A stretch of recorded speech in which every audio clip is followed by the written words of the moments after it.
Okay, so I'm making this video, I don't know. I just had sort of like a really painful thought about, just came into a painful, truthful reality about myself, about my life. The reality can be very painful. Some realities are very painful. And so this was just a painful reality that I tapped into. I do not know who is going to get to see and hear me and my story. This one even in particular yet. I made a video, I just made a couple of videos, I'm still working to be this scholar,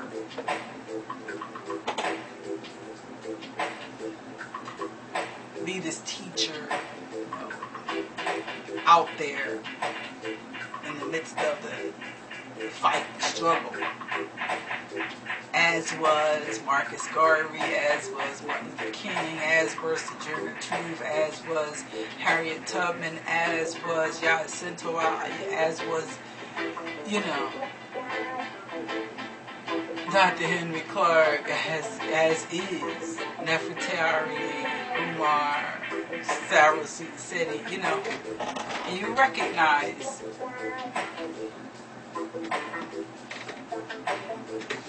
and I'm trying to think for my family level what name, be the fighter as was my mother.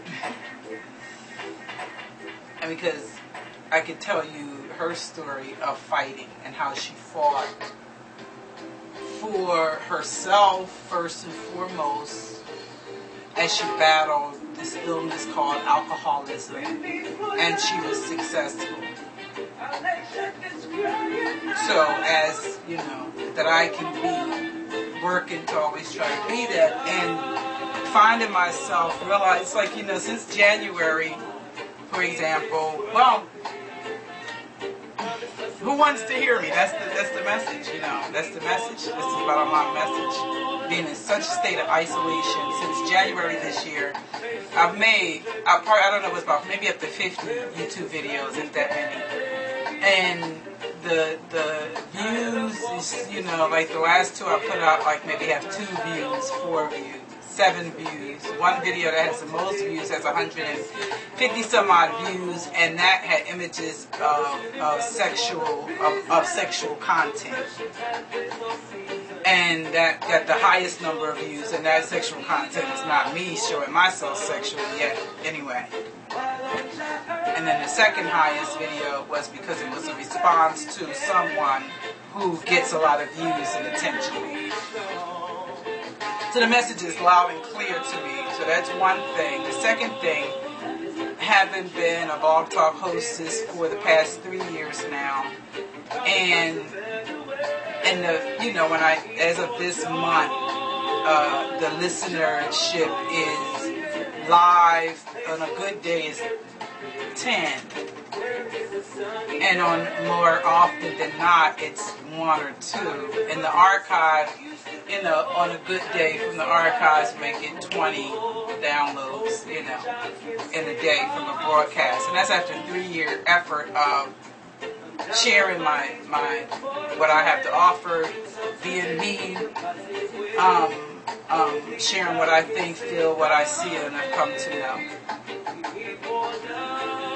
Practicing even what I preach and teach. And what I preach and teach is about compassion, forgiveness, gentleness. I'm a nice kind of labeled as nice. Also,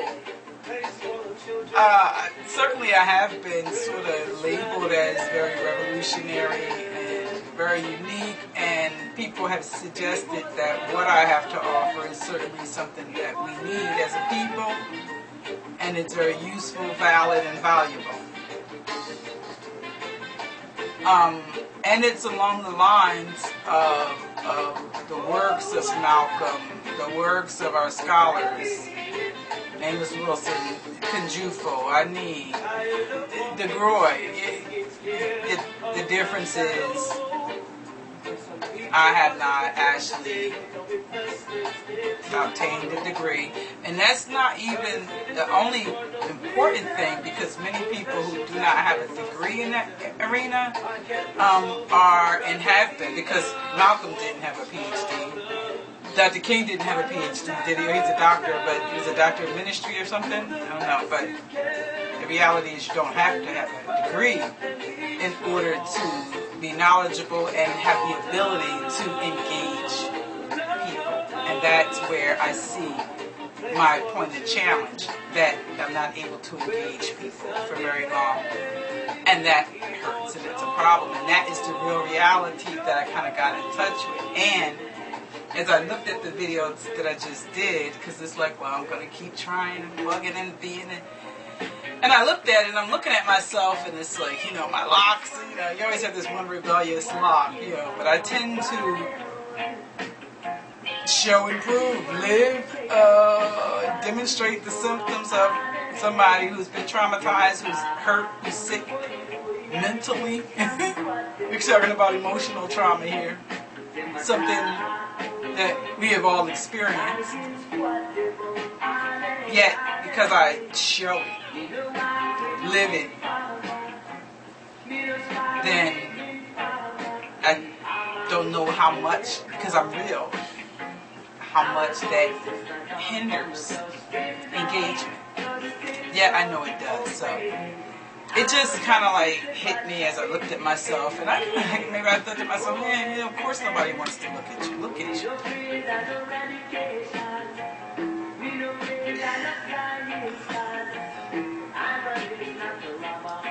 that was.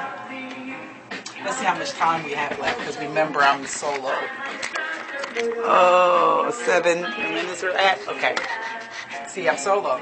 I don't have the help that other people, supports and resources that would help me to be more engaged and be more relaxed and like together, because I would have support. So on the family level, and that's a reality I got in on the individual level. The other reality that kind of came to my mind as I kind of went through this process, family level. My family members have also suggested and recognized, to greater or lesser degrees, that who I am, how I am, what I have to offer is very special, unique, and needed. And still, they choose to not assist, support, promote, work together to make it happen.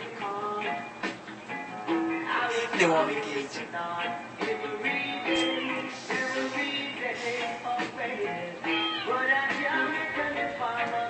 And it's difficult, it's painful, it's a painful reality. So what do I do? Because I need to have the practice, I need to have the support and the forum, foundation to be able to really relax and do me. And I know that when I do, you will see and want to see and want to know more and be in it. I sincerely know that about myself, because, I've also looked at myself from other perspectives as well. Yeah. So, communally, been on the internet for the past 5-6 years into engaging with the conscious community of African descendants the world over, and still I just thought my phone hasn't, no one's called, my phone hasn't rang in, it can go 3-4 days or longer. No emails, no personal contacts, no building from people within the city, and like I said, all over. And that's not totally true. It's not totally true. So I have to come back, because I suspect I'm almost at the 10-minute mark, because there is some points of connectedness that I do